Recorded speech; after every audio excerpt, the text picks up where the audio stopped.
Please take your seats. Thank you very much.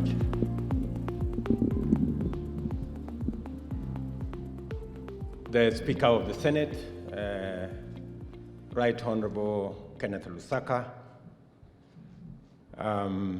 the Treasury Cabinet Secretary,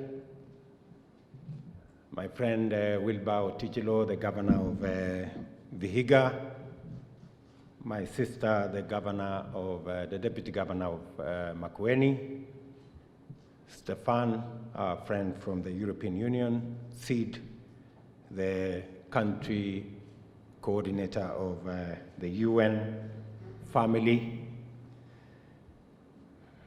members of the Diplomatic Corps, development partners, chairman of EACC, Reverend Wabukala, chairperson of the Administrative of Justice, our dear sister Kajuju, distinguished guests, ladies and gentlemen, good morning. I said good morning. Good morning. I know it is Monday, but that's no excuse.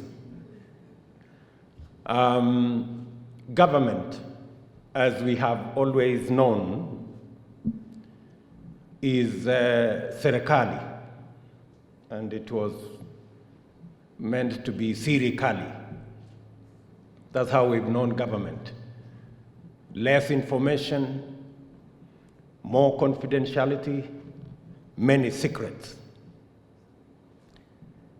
But that is how we've known government. And with that, more opaqueness, less accountability, and less openness. But societies that have democratic, progressive, transformative governments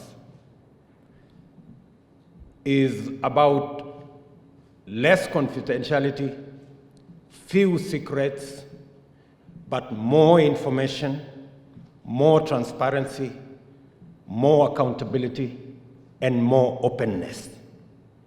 That is how progressive, democratic, transformative governments are supposed to be. And in order for society to be just and for citizens to be happy, certain essential conditions must obtain. These conditions may be seen singularly or collectively as principles and values that form the universal aspirations of democratic societies. Our fidelity to democratic ideals is not only measured by regular conduct of elections, but by the nature of governance that happens in between ballot cycles. When a government involves citizens and organized civil society groups in the audit of governance practices, promises, and programs, society is much more organized, the country much more stable, and the people much more happier because they know how their nation is being governed in their best interest. Kenya's Vision 2030 sets out the path Kenya must take to achieve happiness for all people in a just nation. This path traverses economic, social, and political prerequisites. Our Constitution codifies these requirements to ensure that the critical ingredient of a just society become inherent to who we are and intrinsic to everything that we do. The upshot of our political dispensation is expressed in our national values and principles of governance in Article 10 of our Constitution. These values must be applied and realized at all times by all persons as so long as they act in the name of the law of Kenya or the Constitution of Kenya. They are comprehensively interconnected in a manner that ensures two scenarios. First, the realization and application of each value increases the possibility of Kenya becoming a just society.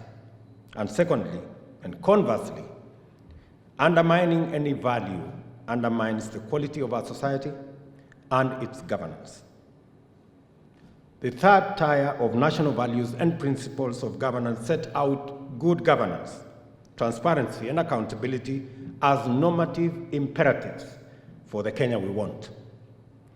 Taken together and construed in the context of the prescriptive span of the Constitution, these values and principles require government and governance to embrace openness. Openness is necessary for inclusivity, informed participation, effective democracy, and the holding of government to account. The times we live in presented enormous opportunities as well as major challenges owing to the sheer scale and complexity of phenomena that society must grapple with every day. Globalization, in the context of the fourth industrial revolution, has redefined institutions in the economic, social, cultural, scientific, and technological spheres. It is logical and inevitable that the disruptions of this revolution spills into government, especially governance. We need to prepare ourselves to make sure that this disruption produces a substantial enhancement in the quality of governance experienced by people everywhere. As indicated earlier, values are instrumental and consequential for governance. Openness in terms of transparency, accountability, and effective and inclusive participation is one such principle. It will enable us as government and citizens to acquire the ability to build high-quality institutions and secure prosperity and happiness for individuals. We embrace the philosophy and strategic objectives of the Open Government Partnership because we see great value in them now and in the future for our country and for our people. We do so because we are working hard to eradicate corruption, enhance transparency, elevate public trust in government and public institutions, and intensify civic engagement. I am personally delighted with the achievements witnessed as I championed the Open Government Initiative over the last 3 years. I am quite proud to be associated with the philosophy, approach, as well as stated and implicit commitments set out in the Third National Open Government Plan. As government, our commitment is both a strategic preference and a constitutional imperative, and thus may therefore be taken for granted. Despite starting in 2011, the Open Government Partnership is becoming the preeminent international initiative dedicated to transparency, accountability, and openness. Today, over 79 national governments, Kenya included, 20 subnational governments, such as Elgeyo Marakwet County and soon Makueni and Vihiga counties, and over 120 civil society organizations subscribe to the Open Government Declaration adopted in Paris. Kenya has committed itself to promote transparency, empower citizens, fight corruption, and harness new technologies to strengthen governance. Anyone who has been in Kenya over the last year or two will attest that we are boldly and publicly living this commitment. Open government is the convergence of effective public administration, civic engagement, and technological innovation. I'm delighted to champion Kenya's participation in this initiative, and I commend everyone involved in the development of the Third National Plan. Our experience on this journey has been positive, eye-opening, and deeply beneficial. Open government is working in the following 5 ways for Kenya. 1, it promotes innovation. At a time when we are trying to manage spending, new technologies allow us to identify innovation that makes it possible to deliver a service in creative, new ways, enabling government to do more with less. We witnessed this 2 years ago in the context of mitigating the impact of El Nino rains, using Earth observations that were ably mentioned by Governor Otijilo. Using Earth information data from Columbia University, Kenya's meteorological agency made weather information accessible and open to innovators who were able to create situation rooms that guided disaster response strategies by national and county governments. As a result, our budget for disaster response reduced from the projected 3 billion Kenya shillings to about 300 million shillings, a tenth of what was projected.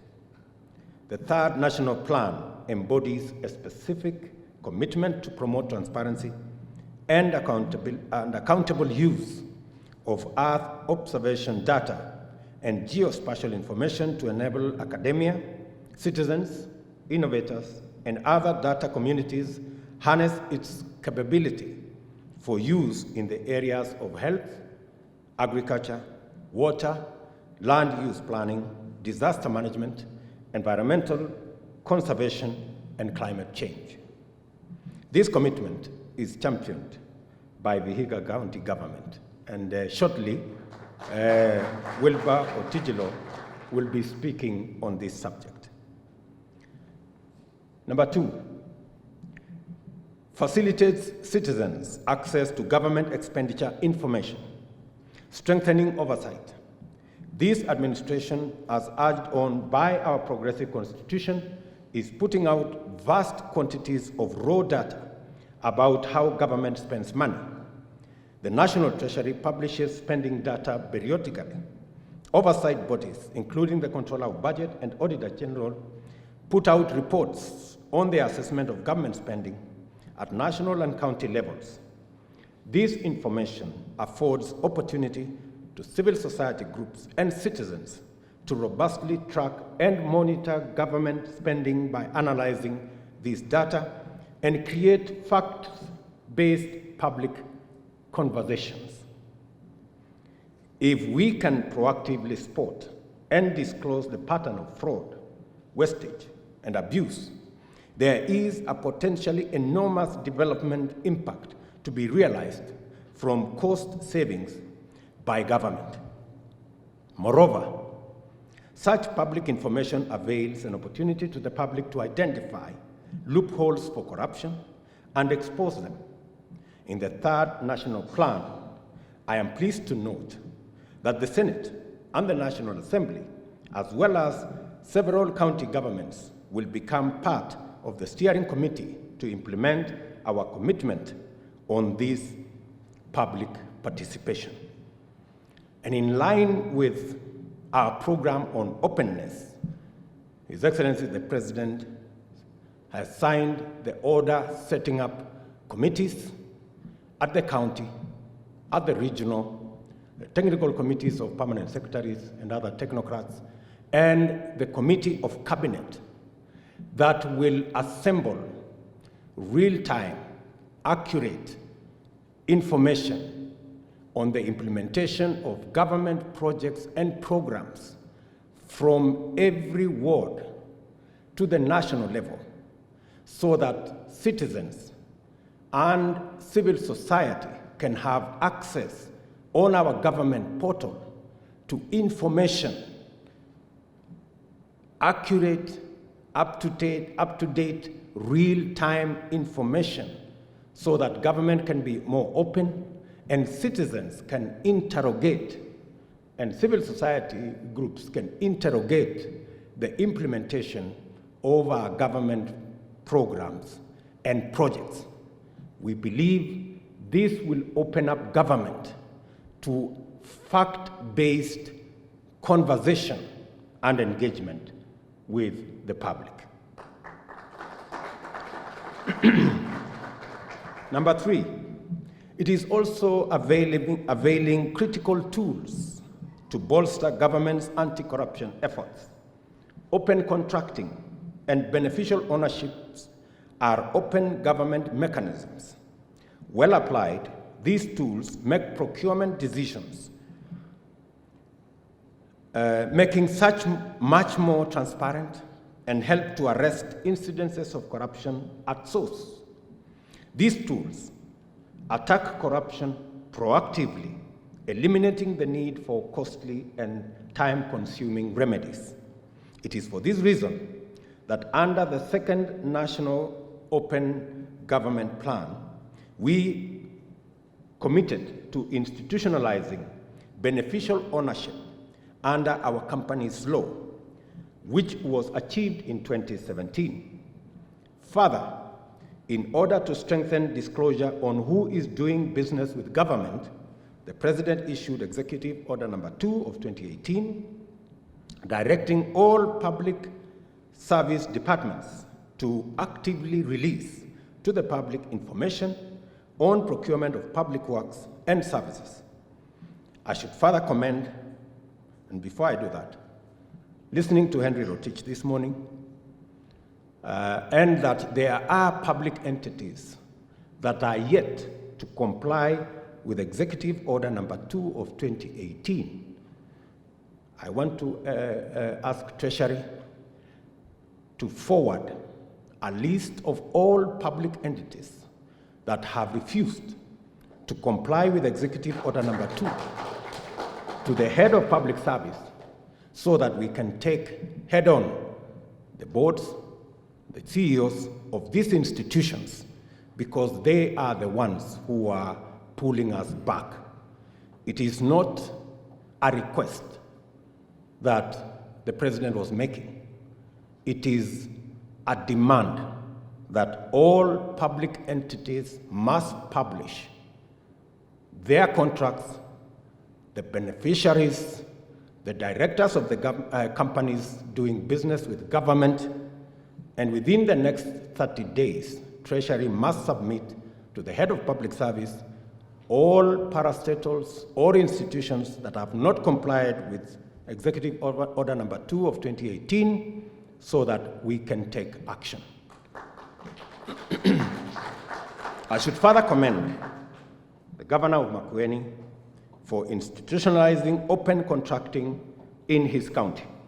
I hope that he can be the champion for this mechanism within the larger Council of Governors. Access to information is promoting business startups. The availability of government information in accessible formats has enabled third-party providers to create new business streams. Kenya's first National Action Plan in 2010 to 2012 created the Kenya Open Data Portal, which led to the public release of a number of government data sets. It is therefore prudent to continue enhancing the robustness of the Kenya Open Data Portal under the ICT Authority. This is essential as Kenya prepares to host the International Open Data Conference in 2020. All government departments and agencies should regularly avail information to citizens on their policies and programs in machine-readable formats, in open access portals, especially through the Kenya Open Data Portal. The Performance Management Department within the Presidency should publish performance contracts of ministries, departments, and agencies to enable civil society groups, media, and the public know and monitor the execution of duties by public servants in near real time. And while openness is important, the need to protect citizens' privacy is paramount. Consequently, I ask Parliament to fast-track the enactment of the Data Protection Bill 2018. We need to ensure people know that the government will take the utmost care in their private information. Open government. Number 4, open government ensures partnerships or enhances partnerships. The 2030 SDG goals will not be realized unless the government works with all stakeholders to mobilize capacities, competencies, and funding. The process of co-creation, a hallmark approach of open government, has helped to create partnerships with the private sector and also civil society. In the course of our working together, the constraints affecting the operations of the civil society sector have been made clear. In this regard, I have heard civil society's call and will support and champion the implementation of the Public Benefits Organizations Act of 2015 and will work with Parliament and the ministries concerned to address any implementation challenges. Open government, ladies and gentlemen, is a journey, and Kenya is firmly on the road and making progress with every step. I want to thank the distinguished members of the Steering Committee and Technical Committee for shepherding the finalization of Kenya's third national plan. Your diligence will ensure that the commitments we have made here and elsewhere are fulfilled. I ask our development partners to support implementation of this plan, especially the elements that ensure the resilience of open governance in our nation. Lastly, I will shortly be engaging the judiciary and other institutions which are not already part of the Open Government Partnership to make their commitments and to join the grand march towards making Kenya a truly open society. Thank you very much, and God bless you.